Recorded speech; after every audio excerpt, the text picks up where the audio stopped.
Sanatan Dharma means it is a part of Dharma. Gandhiji and all other national leaders stood for Dharma.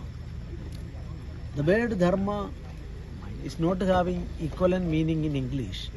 Always it is saying religion, but it's something beyond that. And Bhishmar once said, if Dharma is there, even no need of a king. That was our original concept.